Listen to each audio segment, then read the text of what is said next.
gelelim benimse. Ay gözler bir gözümüz bir kere. Ay gözler bahar gelelim benimse. Ay gözler bir gözümüz bir kere. Ay gözler.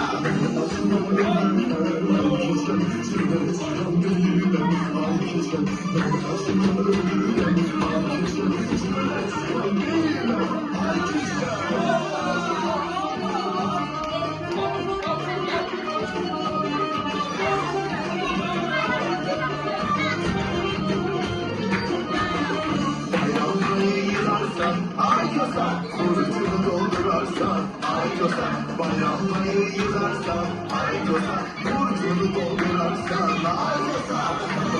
Ay güzel, haberler geliyor, ay güzel, haberler, ay güzel, haberler görelim, ay güzel.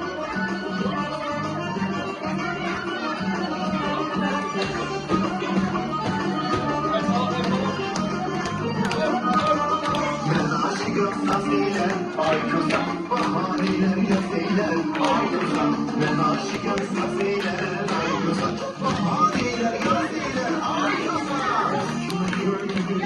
Ay güzel, ay güzel, ay güzel, böyle olamaz diyorlar, ay güzel.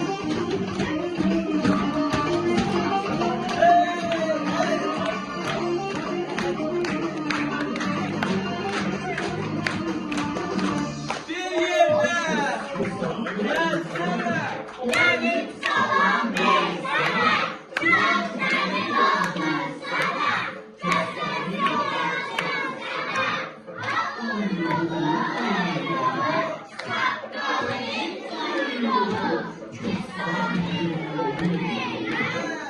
gözlerin olsun Aferin, alkışlı ya.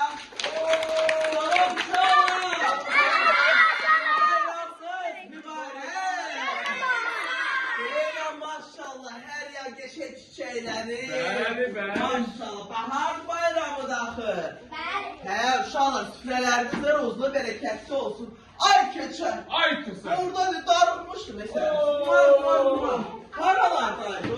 Ben buradaydım Bakı'da ve sen oradaydın. Ben Hara gitmiştin? uşaqlar heç bilsəz hara getmişdim. Danış görək. Gelmiştim cennet mekanı olan. Hadi bunu zorla getirdiler. Biraz güzel ha bayramdı. Tamam. Gelmiştim cennet mekanı olan Ha? Kuba'ya. Oo. Kuba'da olmuşsun.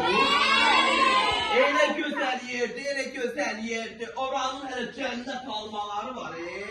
Yedim o almalarda, xarxar. Qalanını da getirdim özümlə. Ha, görüm var burada o almalardan. Çekin Ana görüm. var göster bakalım. Koy görüm. Yok, burada o almalardan yoktu. Yoktu. Gizletmişsen benden. Ya gizletmemişim. Neylersen? Ben neyledim? Fikirleştim neyleyeceğim ondan almaları.